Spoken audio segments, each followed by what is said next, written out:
Hello friends, welcome to my YouTube channel your study guide. तो friends, अगर आप लोग आरपीएफ कांस्टेबल की तैयारी कर रहे हैं तो ये वीडियो बिल्कुल आप लोगों के लिए रामबाण साबित होने वाली है। और इस वीडियो से आप लोगों के एग्जाम में एक या दो क्वेश्चन तो फंसने ही वाला है, क्योंकि इसमें हम लोग संविधान के जो प्रीवियस ईयर में क्वेश्चन पूछे गए हैं आरपीएफ कांस्टेबल के, उन सारे क्वेश्चन को इसमें डिस्कस करने वाले हैं। और जो एक्सपेक्टेड क्वेश्चन बन सकते हैं संविधान से, उसको भी हम लोग इसमें कवर करने वाले हैं। तो बिल्कुल बहुत कम समय में ही आप लोगों के संविधान से जो क्वेश्चन पूछे जाते हैं इसमें से मिलने वाला है। तो वीडियो को लास्ट तक जरूर देखिएगा। और इसमें मैंने वही टॉपिक के क्वेश्चन, वो टॉपिक जरूर लिया है जिससे एग्जाम में क्वेश्चन बनते ही हैं, जैसे कि मौलिक अधिकार, मौलिक कर्तव्य, राज्य के नीति निर्देशक तत्व, संविधान के जो आप लोगों को पता होगा समितियां बनाई गई थी, जैसे प्रारूप समिति, संचालन समिति, इसके अध्यक्ष पूछा जाता है। तो इन सारे टॉपिक को इसमें हम लोग कवर करने वाले हैं और सारे क्वेश्चन प्रीवियस ईयर में पूछे गए क्वेश्चन हैं। तो वीडियो को लास्ट तक जरूर देखिएगा। अब बिना टाइम वेस्ट किए चलिए देखिए आज का पहला क्वेश्चन, और लास्ट में आप लोग अपना स्कोर जरूर बताइएगा कि इसमें से कितने क्वेश्चन आप लोग सॉल्व कर पाए। तो पहला क्वेश्चन क्या है, देखिए, भारतीय संविधान में मौलिक अधिकार का उल्लेख किस अनुच्छेद में किया गया। तो देखिए पहले क्वेश्चन में आप लोगों को ये देखना है कि मौलिक कर्तव्य नहीं, फंडामेंटल राइट नहीं, यहाँ पर क्या होना चाहिए था, फंडामेंटल ड्यूटीज, यानी कि मौलिक कर्तव्य। ये एग्जाम में क्वेश्चन ये पूछा गया था, ये टाइपिंग एरर है। क्या पूछा गया था, मौलिक कर्तव्य। और आप लोगों को पता होगा कि कोई भी एग्जाम एसएससी का ऐसा नहीं है जिसमें किसी न किसी शिफ्ट में ये क्वेश्चन ना आए मौलिक कर्तव्य का। या तो पूछ लिया जाएगा कि मौलिक कर्तव्य को किस समिति ने लाया था, जैसे जो कि समिति थी सरदार सूरत सिंह समिति। या पूछा जाता है मौलिक कर्तव्य को किस संविधान संशोधन द्वारा जोड़ा गया। तो मौलिक कर्तव्य से किसी न किसी रूप से क्वेश्चन पूछ लिया जाता है। तो यहाँ पर हम लोग सारे क्वेश्चन देखने वाले हैं मौलिक कर्तव्य से। तो क्वेश्चन क्या है, भारतीय संविधान में फंडामेंटल ड्यूटी, ध्यान रखिएगा आप लोग, फंडामेंटल ड्यूटी यानी कि मौलिक कर्तव्य, भारतीय संविधान में मौलिक कर्तव्य का उल्लेख किस अनुच्छेद में किया गया है। तो आप लोग ध्यान रखेंगे आर्टिकल 51A, अनुच्छेद 51A। मौलिक कर्तव्य को किस समिति की सिफारिश पर जोड़ा गया। तो आप लोग ध्यान रखेंगे सरदार सूरत सिंह। ये समिति मत भूलिएगा, कुछ भी हो जाए, सरदार सूरत सिंह समिति की सिफारिश पर मौलिक कर्तव्य को जोड़ा गया था। और किस संविधान संशोधन द्वारा, किस कॉन्स्टिट्यूशन अमेंडमेंट के द्वारा। तो आप लोग ध्यान रखेंगे 42। और 42 कॉन्स्टिट्यूशन अमेंडमेंट कब हुआ था, 1976 में। कल मैंने ट्रिक बताई थी कैसे ध्यान रखेंगे। जब 42वां पूछे तो 4 और 2 यानी कि 4 और 2 जोड़ेंगे तो 6 आएगा, और लास्ट में 1976 में 6 है, इससे ध्यान रखेंगे। और 44 कब हुआ था, तो 1978 में, लास्ट में 8 होता है, इससे आप लोग ये ध्यान रखेंगे। तो ये सिंपल हो गया कि मौलिक कर्तव्य को, फंडामेंटल ड्यूटीज को भारतीय संविधान के आर्टिकल 51A में जोड़ा गया है। भाग कौन सा है, भाग 4A है। सिफारिश किस समिति की सिफारिश पर जोड़ा गया, तो सरदार सूरत सिंह समिति की सिफारिश पर जोड़ा गया। ये आप लोग इतनी सारी बातें ध्यान रखेंगे। आर्टिकल 51A, भाग 4A, समिति सरदार सूरत सिंह समिति थी। और कॉन्स्टिट्यूशन अमेंडमेंट, संविधान संशोधन किस नंबर का था, तो 42वां था। इतने क्वेश्चन आप लोगों को मौलिक कर्तव्य से ध्यान में रखने हैं। अब यहाँ पर जो विकल्प है आप लोग इसे भी एक नज़र देख लीजिए कि आर्टिकल 51 में किसका वर्णन है।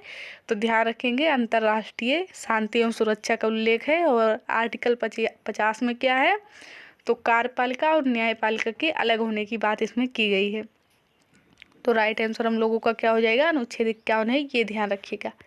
आगे देखते हैं क्वेश्चन नंबर 2। ये सारे क्वेश्चन फ्रेंड्स प्रीवियस ईयर में पूछे गए क्वेश्चन है, ध्यान रखिएगा। संविधान सभा के संवैधानिक सलाहकार कौन थे। अब देखिएगा 13 समितियां थी जिसमें पूछा जा रहा है कि संवैधानिक सलाहकार कौन थे। पूछा जाए कि भारतीय संविधान सभा में कितनी समितियां मुख्य बनाई गई थी। तो आप लोग क्या ध्यान रखेंगे, 13, जिसमें से संवैधानिक सलाहकार कौन थे, तो वेनेगल नरसिंह राव कौन थे, BN राव कौन थे, BN राव। तो वेनेगल नरसिंह राव, ये ध्यान रखिएगा। अब इसमें जो ऑप्शन है इसको भी ध्यान रखिएगा। क्वेश्चन क्या है देख लीजिए, डॉक्टर राजेंद्र प्रसाद, आप लोगों को पता होगा, पंडित PT नेहरू यानी कि पंडित जवाहरलाल नेहरू और सरदार वल्लभ भाई पटेल, इनको भी ध्यान रखिए। पूछे संचालन समिति के अध्यक्ष कौन थे, तब राइट आंसर क्या हो जाएगा हम लोगों का, जब पूछेगा संचालन समिति तब आंसर क्या हो जाएगा, डॉक्टर राजेंद्र प्रसाद। पूछे संघ समिति, क्या पूछेगा, संघ समिति के अध्यक्ष कौन थे, तब आंसर होगा पंडित जवाहरलाल नेहरू। और पूछ ले प्रांत समिति, ये आप लोग नोट कर लीजिएगा, सारे इंपॉर्टेंट है, मैंने ऑप्शन ऐसे ही नहीं लिया है ताकि इसमें मैं बता सकूं। तब संविधान सभा के संवैधानिक सलाहकार कौन थे, तो right answer Benegal Narasimha Rao. Option 4 हम लोगों के क्वेश्चन का राइट आंसर है। लेकिन संचालन समिति के अध्यक्ष तो डॉक्टर राजेंद्र प्रसाद, संघ समिति के अध्यक्ष पंडित जवाहरलाल नेहरू, और प्रांत समिति के अध्यक्ष तो कौन हो जाएगा, सरदार वल्लभ भाई पटेल। ये दा है, सरदार वल्लभ भाई पटेल, ध्यान रखिएगा। अगला क्वेश्चन देखेंगे, क्वेश्चन नंबर 3। क्वेश्चन नंबर 3 क्या है, देखिए, भारत के संविधान सभा किसके अनुसार गठित की गई। कई बार क्वेश्चन आया है ये। साइमन कमीशन कब आया था, साइमन कमीशन प्रस्ताव 1927, आप लोगों को ये पता ही होगा, इसके द्वारा नहीं गठित की गई थी, क्योंकि ये तो 1927 में आया था। और संविधान सभा को गठित कब किया गया था, 1946 में, जुलाई 1946 में। तो किसके द्वारा, कैबिनेट मिशन योजना के द्वारा। कैबिनेट मिशन योजना भारत में किसके द्वारा गठित की गई थी, अंग्रेजों के द्वारा गठित की गई थी। पेंथिंग लॉरेंस, आप लोगों को पता होगा, इसके हेड थे। तब कैबिनेट मिशन योजना भारत में कब आई, 1946 में, और इसके द्वारा जुलाई 1946 में भारतीय संविधान सभा का गठन किया गया। तो राइट आंसर क्या हो जाएगा हम लोगों का, कैबिनेट मिशन योजना। भारतीय संविधान सभा किसके अनुसार गठित की गई थी, तब राइट आंसर क्या हो जाएगा, कैबिनेट मिशन योजना। अगला क्वेश्चन देख लीजिए, क्वेश्चन नंबर 4 क्या है, क्वेश्चन नंबर 4, भारत के संविधान निर्माता किसे माना जाता है।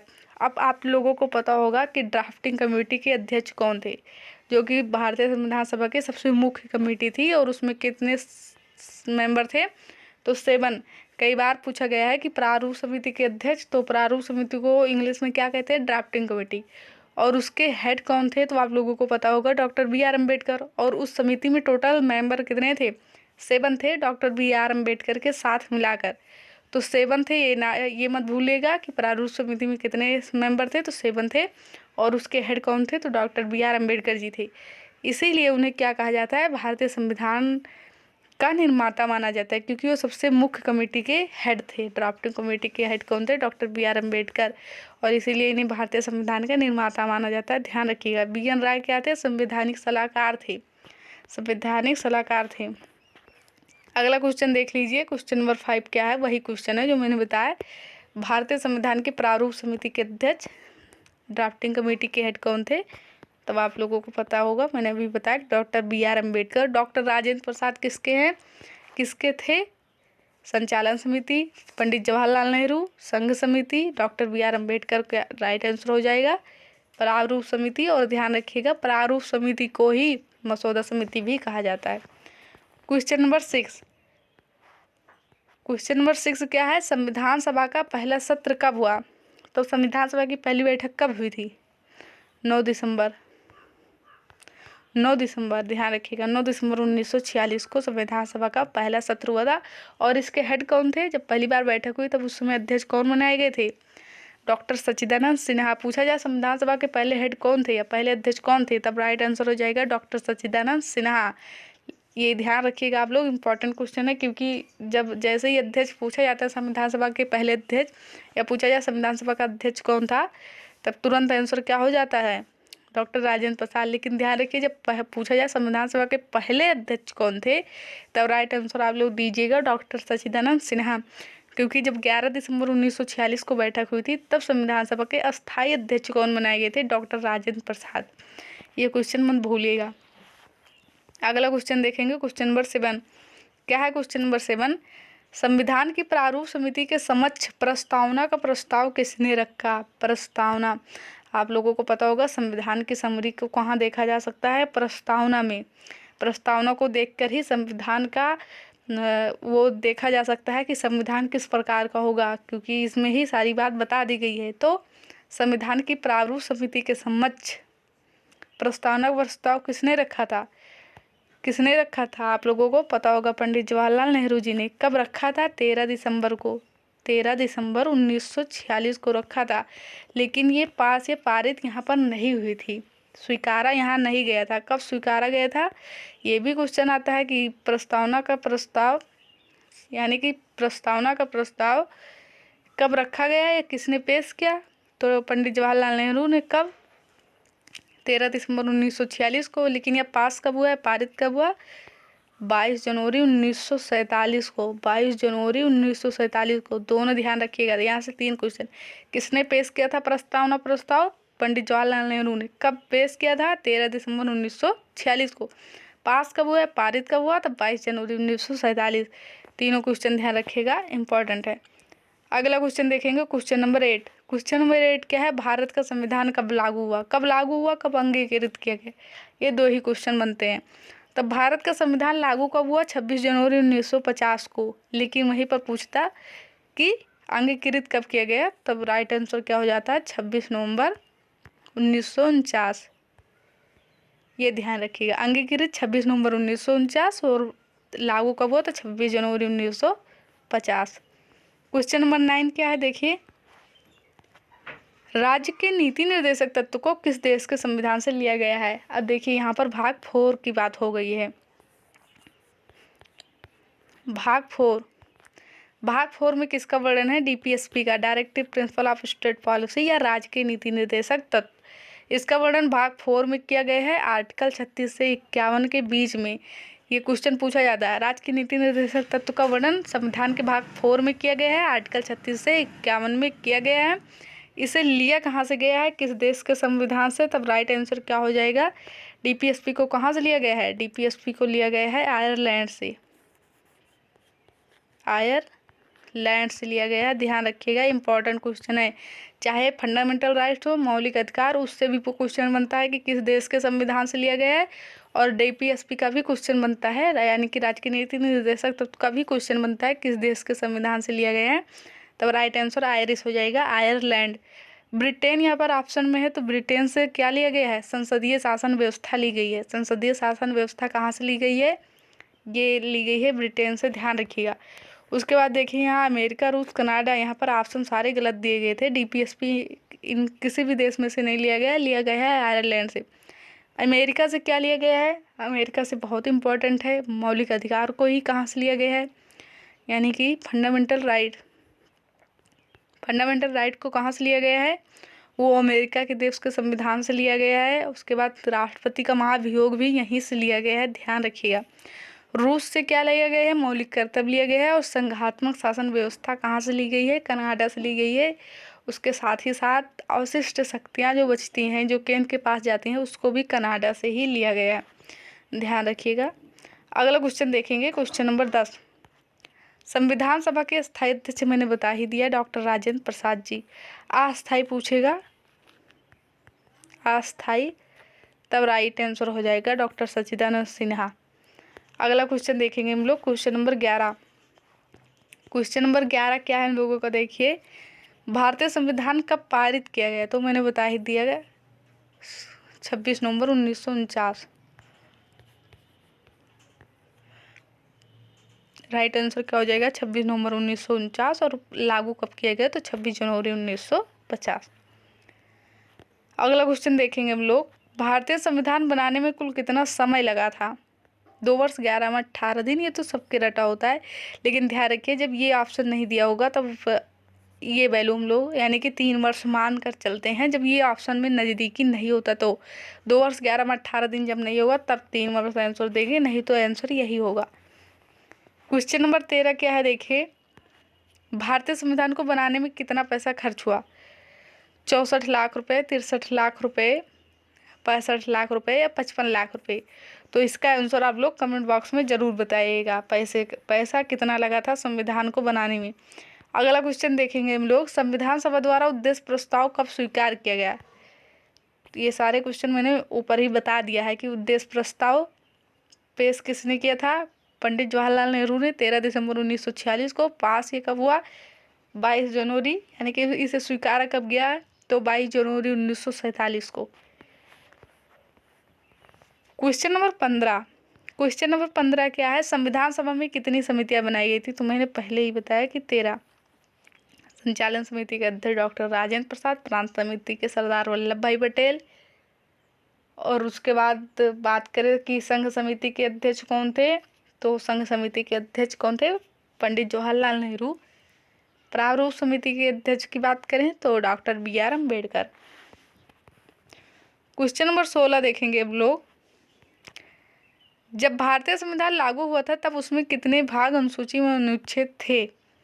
22 भाग, 8 अनुसूची और 395 अनुच्छेद। वर्तमान में 12 अनुसूची हो गई हैं, जिसमें आप लोगों को पता होगा 9, 10, 11, 12 जोड़ी गई। 9वीं अनुसूची पहला संविधान संशोधन 1951 में जोड़ी गई। 10वीं अनुसूची 52वां संविधान संशोधन 1985 में जोड़ी गई। और उसके बाद 11वीं अनुसूची 73वां संविधान संशोधन 1952 में पेश किया गया। 1963 में 1962 में वो मतलब इसको जोड़ने के लिए बात की गई और 1963 में जोड़ी गई। और बात करें कि 12वीं अनुसूची वो 74वां संविधान संशोधन था, वो भी 1963 में जोड़ी गई। तो ध्यान रखिएगा 9, 10 और 11, 12। 9वीं अनुसूची भूमि सुधार से संबंधित, 10वीं अनुसूची दल बदल से संबंधित, 11वीं अनुसूची पंचायत से संबंधित और 12वीं अनुसूची नगर पालिका से संबंधित। सारे क्वेश्चन ध्यान रखिएगा। Question number 17। क्वेश्चन नंबर 17 क्या है? संविधान सभा में कुल कितने सदस्य थे? तो 389 थे। और इसमें ये ध्यान रखिएगा टोटल तो मेंबर थे 379, लेकिन इसमें महिला सदस्य कितनी थी? तो 15। ये भी ध्यान रखिएगा, ये भी क्वेश्चन पूछा जाता है कि भारतीय संविधान सभा में कितनी महिलाएं शामिल थी? तो 15। टोटल मेंबर 389, जिसमें से ये पूछा जाता है कि डॉक्टर राजेंद्र प्रसाद किस प्रांत से थे? तो ध्यान रखिएगा बंगाल प्रांत से थे। किस प्रांत से थे? तो बंगाल प्रांत से थे। भारतीय संविधान को पारित कितने सदस्यों ने हस्ताक्षर करके किया? 284। ये भी क्वेश्चन इम्पॉर्टेंट है, PCS लेवल तक के एग्जाम में पूछा जाता है। 284 ऑप्शन नंबर 3 हम लोगों का राइट आंसर हो जाएगा। क्वेश्चन नंबर 19 क्या है देख लीजिए। संविधान सभा के संचालन समिति के अध्यक्ष, तो यही सारे क्वेश्चन पूछे जाते हैं, बार बार ध्यान रखिएगा, डॉक्टर राजेंद्र प्रसाद। संविधान सभा का गठन कब किया गया? तो जुलाई 1946। ये सारे क्वेश्चन हम लोगों के ऊपर हो गए हैं। आइए क्वेश्चन नंबर 21 देखते हैं। क्वेश्चन नंबर 21 क्या है? मौलिक अधिकार संविधान के किस भाग में वर्णित है? अब यहाँ पर फंडामेंटल राइट की बात हो गई है, तो थोड़ा हम लोग देख लेते हैं। मौलिक अधिकार का वर्णन भारतीय संविधान के किस भाग में किया गया है? भाग 3 में। आर्टिकल 12 से 35 के बीच में है। आर्टिकल 12 से 35 के बीच में। आर्टिकल 12 से 35 भाग 3। और लिया किस देश के संविधान से गया है? तो USA से। कहाँ से? USA से। इसमें से मौलिक अधिकार से जो इम्पोर्टेंट आर्टिकल बनते हैं वो ध्यान रखिएगा आप लोग। क्या? अनुच्छेद 17। अनुच्छेद 17 अनटचेबिलिटी, यानी कि अस्पृश्यता का अंत। इसका वर्णन भारतीय संविधान के अनुच्छेद 17 में किया गया है। और बात कर ले मौलिक अधिकार की, तो देखिए 6 मौलिक अधिकार वर्तमान में हम लोगों के पास हैं। और मूल संविधान में कितने दिए गए थे? तो 7। जब पूछे मूल संविधान में कितने मौलिक अधिकार दिए गए थे, तो 7। वर्तमान में कितने हैं? तो 6। ध्यान रखिएगा कौन कौन सा फंडामेंटल राइट्स है। तो पहला ध्यान रखिएगा आप लोग, पहला कौन सा है? समता समानता का अधिकार 14 से 18 के बीच। दूसरा बात कर ले तो स्वतंत्रता का अधिकार 19 से 22। तीसरा बात कर ले शोषण के विरुद्ध अधिकार 23 से 24। चौथे की बात कर ले, पहला समता समानता का, दूसरा स्वतंत्रता का अधिकार, तीसरा 23 से 24 किसका है? शोषण के विरुद्ध अधिकार। चौथे की बात करें तो धार्मिक स्वतंत्रता का अधिकार है कितने के बीच में? 25 से 28। 25 से 28 ये ध्यान रखिएगा। तो 25 से 28 हो गया। उसके बाद हम लोग 5वें मौलिक अधिकार की बात कर ले तो सांस्कृतिक एवं शिक्षा का अधिकार है, जो कि 29 से 30 में दिया गया है। 29 से 30 में किसका? सांस्कृतिक एवं शिक्षा का अधिकार, जो कि केवल अल्पसंख्यकों को दिया गया है। और छठा हम लोगों का संवैधानिक उपचारों का अधिकार आर्टिकल 32 में। तो 12 से 35 के बीच में दिया गया है और ये 32 नंबर का है। बीच में 31 छूट गया है। ये था 7वां मौलिक अधिकार, संपत्ति का अधिकार, जो कि 44वें संविधान संशोधन 1978 द्वारा हटा दिया गया। वर्तमान में आर्टिकल 300A में उसे जोड़ दिया गया है और उसे कानूनी अधिकार बना दिया गया। तो ये थे आप लोगों के 6 मौलिक अधिकार। अब हम लोग बढ़ते हैं आगे। इतनी चीज़ें आप लोगों को समझ में आ गई होंगी। क्वेश्चन नंबर 22 क्या है देखिए। प्रारंभ में कितने मौलिक अधिकार दिए गए थे? वही क्वेश्चन है 7। वर्तमान में 6 हैं। अगला क्वेश्चन देखेंगे हम लोग, क्वेश्चन नंबर 23। अब मौलिक अधिकार से क्वेश्चन बनते हैं, तो यहाँ पर जो क्वेश्चन बने हैं एग्जाम में वो देख लीजिए। भारत के संविधान में मौलिक अधिकार मूल संविधान का हिस्सा था, 1952 में जोड़ा गया, चौथे संविधान संशोधन दिया रहा या 42वें। तो ये मौलिक अधिकार मूल संविधान में ही था। क्वेश्चन नंबर 24 क्या है देखिए, मौलिक अधिकारों का निलंबन कौन कर सकता है? कौन कर सकता है? तो राष्ट्रपति कर सकते हैं आपात के दौरान। लेकिन आर्टिकल 20 और 21, आर्टिकल 20 में क्या है और 21 में क्या है, ये दो आर्टिकल ऐसे हैं जिनका निलंबन राष्ट्रपति नहीं कर सकते। 20 और 21 का निलंबन राष्ट्रपति नहीं कर सकते। 21 में क्या है, जीवन का अधिकार दिए गए हैं आर्टिकल 21 में, और 20 में किसका वर्णन है? तो 20 में आप लोगों को पता होगा, 20 में वर्णन है अपराध के दोष सिद्धि का अधिकार। तो अपराध के दोष सिद्धि का अधिकार और आर्टिकल 21 में जीवन का अधिकार, ये दो अधिकारों का निलंबन राष्ट्रपति जी नहीं कर सकते हैं। बाकी मौलिक अधिकार जो हैं उनका निलंबन कर सकते हैं, ध्यान रखिएगा। क्वेश्चन नंबर 25 देख लेते हैं। क्वेश्चन नंबर 25 क्या है देखिए, भारतीय संविधान के अंतर्गत मूल अधिकारों का संरक्षक कौन है? न्यायपालिका है। कौन है? न्यायपालिका। ध्यान रखिएगा, आप लोगों को पता होगा आर्टिकल 32 मैंने अभी बताया, संवैधानिक उपचारों का अधिकार। इसके द्वारा क्या होता है कि अगर आप लोगों के मौलिक अधिकारों का हनन होता है, किसी कारण उसे नहीं माना जाता है, तब आप लोग आर्टिकल 32 के तहत सीधे सुप्रीम कोर्ट जा सकते हैं, यानी कि न्यायपालिका जा सकते हैं। और इस आर्टिकल 32 के तहत सुप्रीम कोर्ट 5 रिट जारी करती है। और वो 5 रिट कौन से हैं? तो बंदी प्रत्यक्षीकरण, परमादेश, प्रतिषेध, उत्प्रेषण और अधिकार परीक्षा लेख, ये 5 रिट हैं जो जिसके द्वारा क्या करता है, सुप्रीम कोर्ट आपके मौलिक अधिकारों को आपको वापस दिलाता है। तो ध्यान रखिएगा, वो पांचों के नाम आप चाहे भूल भी सकते हैं, लेकिन ये मत भूलिएगा कि भारत के संविधान के अंतर्गत मूल अधिकारों का संरक्षक कौन है? तो कौन है? न्यायपालिका। और ये भी ध्यान रखिएगा कि सुप्रीम कोर्ट किस आर्टिकल के तहत रिट जारी कर सकता है? आर्टिकल 32। क्वेश्चन नेक्स्ट है, भारतीय संविधान के किस अनुच्छेद में शिक्षा का अधिकार दिया गया है? तो शिक्षा के लिए एक हुआ था कॉन्स्टिट्यूशन अमेंडमेंट, एक हुआ था संविधान संशोधन 86। कब हुआ था ये?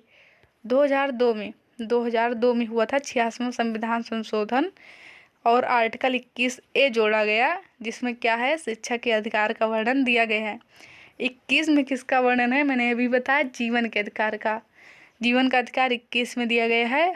22 में गिरफ्तारी के संरक्षण दिया गया है, जिसे आपको पुलिस गिरफ्तार करने आती है तो उसमें 3 अधिकार दिया गया है।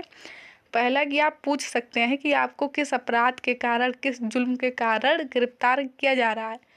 दूसरा क्या कर सकते हैं कि एक इसमें अधिकार दिया गया है कि 24 घंटे के अंदर आपको नज़दीकी न्यायालय में पेश किया जाए। और तीसरा क्या है कि आप अपने मनपसंद वकील से सलाह ले सकते हैं। तो ये 3 अधिकार दिए गए हैं आर्टिकल 22 में। 21 में क्या है? जीवन का अधिकार। 21A में शिक्षा का अधिकार। आगे क्वेश्चन देखते हैं, क्वेश्चन नंबर 27 क्या है? Question number 27, doctor BR Ambedkar ने किसे संविधान की आत्मा, किसे आत्मा या हृदय कहा है? अब आप लोग कई बार क्या होता है कि इसमें तो ऑप्शन में नहीं दिया, वैसे तो ऑप्शन में 17 दे दिया जाता है। सब लोग समझते हैं कि आर्टिकल 17 में अनटचेबिलिटी का वर्णन किया गया है, अस्पृश्यता के अंत का वर्णन किया गया है, और डॉक्टर BR अम्बेडकर ने इस पर कई, आप लोगों को पता होगा, आंदोलन भी किया था। तो इस कारण इसी को आंसर दे देते हैं, लेकिन ये गलत है।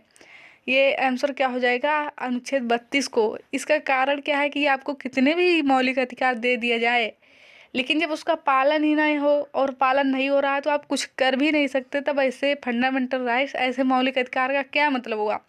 लेकिन इसके द्वारा यदि आपके मौलिक अधिकार का पालन नहीं होता या उसका हनन होता है, तब इसके द्वारा आप लोग याचिका दायर कर सकते हैं, इसके द्वारा वापस पा सकते हैं। इसीलिए डॉक्टर BR अम्बेडकर जी ने इसे संविधान की आत्मा कहा है।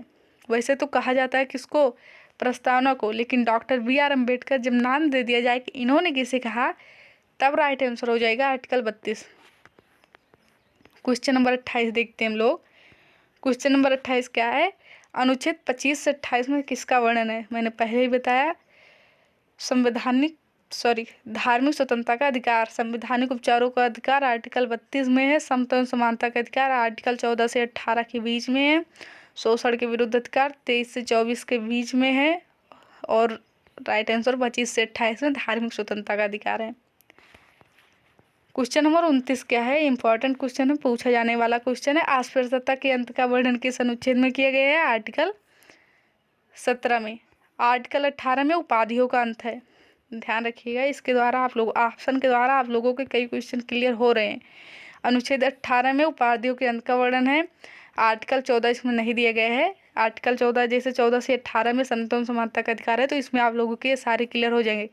कानून के समक्ष समानता, कई बार क्वेश्चन आया है कि कानून के समक्ष समानता का अधिकार किस अनुच्छेद में किया गया है? तो अनुच्छेद 14 में।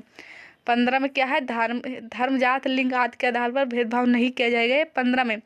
और लोक नियोजन में अवसर की समानता, सरकारी नौकरियों में अवसर की समानता, ये अनुच्छेद 16 में। ध्यान रखिएगा। और सबसे मोस्ट इम्पॉर्टेंट यही है, ये ध्यान रखिएगा कि अस्पृश्यता के अंत का वर्णन संविधान के किस अनुच्छेद में है? तो अनुच्छेद 17, मत भूलिएगा। क्वेश्चन नंबर 30 क्या है? देख लीजिए। क्वेश्चन नंबर 30 है, भारतीय संविधान के किस अनुच्छेद में जीवन का अधिकार दिया गया है? तो आर्टिकल 21। अनुच्छेद 20 में अभिव्यक्ति की स्वतंत्रता का अधिकार, और इसमें 6 अधिकार दिए गए। इतने डीप में जाने की जरूरत नहीं है, लेकिन ये ध्यान रखिएगा। 19 में किसका वर्णन है? 19 में व्यक्ति के स्वतंत्रता का अधिकार का, और जो इसमें क्वेश्चन में दिए गए है उसका आंसर 21 हो जाएगा।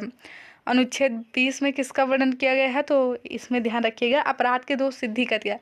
जैसे इसमें यह है कि जैसे आपका अपराध सिद्ध हो गया है या आपको गिरफ्तार कर लिया गया है, और इसमें फिर जैसे आपको गिरफ्तार कर लिया गया उसके बाद भी आपको कुछ अधिकार दिए गए हैं। जैसे आपको एक अपराध के लिए एक बार ही सजा दी जा सकती है, ये इसमें अधिकार दिया गया है। दूसरा, आपको खुद के विरुद्ध गवाही देने के लिए बाध्य नहीं किया जा सकता, ये भी है। और एक तीसरा अधिकार इसमें ये दिया गया है कि जैसे आपने आज जुल्म किया है, लेकिन आप पकड़े 2 साल बाद जाते हैं, तो जब आपने अपराध किया था उस समय जो कानून था उस अपराध का, वही आपको दंड दिया जाएगा जो उस समय था। तो ये तीसरा अधिकार इसमें दिए गए। तो 3 अधिकार इसमें भी दिए गए हैं। आगे क्वेश्चन देखेंगे हम लोग। तो ये 20, 21, 19 और 22 हो गए। आगे देखेंगे हम लोग क्वेश्चन नंबर 31। क्या है क्वेश्चन? मौलिक अधिकारों को कहाँ से लिया गया? मौलिक अधिकारों को, ये तो ऊपर हो गया है, यूएसए से लिया गया है। तो ये हम लोगों का लास्ट कुछ क्वेश्चन था, और शायद आप लोगों को इसमें कन्फ्यूजन हो गई होगी। मैं आप लोगों को बता दूं क्या था। आर्टिकल 20 था। इसमें क्या है? अपराध के दोष सिद्धि का अधिकार है, और इसमें 3 अधिकार दिए गए हैं। पहला कौन सा है? ये ध्यान रखिएगा। पहला ये है कि आपको खुद के विरुद्ध गवाही देने के लिए बाध्य नहीं किया जा सकता, ये पहला अधिकार इसमें दिया गया।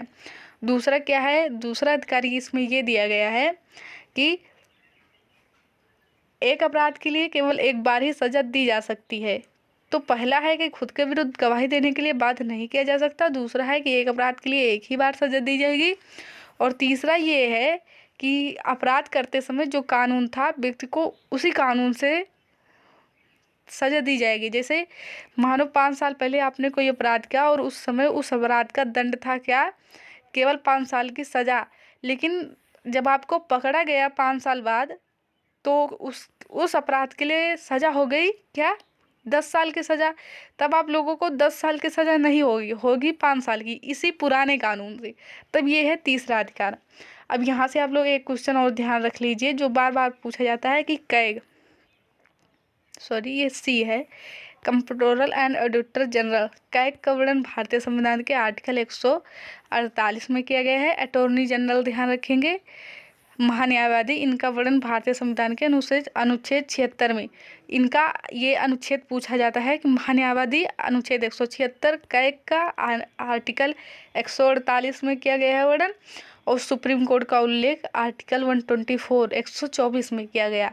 ये बहुत पूछा जाता है ये आर्टिकल, तब ये ध्यान रखेंगे आप लोग। नहीं तो मैं एक वीडियो और लाऊंगी संविधान से, जिसका सारा हम लोगों का इसमें कवर होने वाला है, जिसमें हम लोग राष्ट्रपति, उपराष्ट्रपति, इन सबसे जो आर्टिकल बनते हैं उसको भी कवर कर लेंगे। तब आई होप आप लोगों को वीडियो पसंद आया होगा। वीडियो पसंद आया हो तो वीडियो को लाइक करें, चैनल को सब्सक्राइब करें और अपने फ्रेंड्स के पास शेयर जरूर करें। Thank you for watching this video.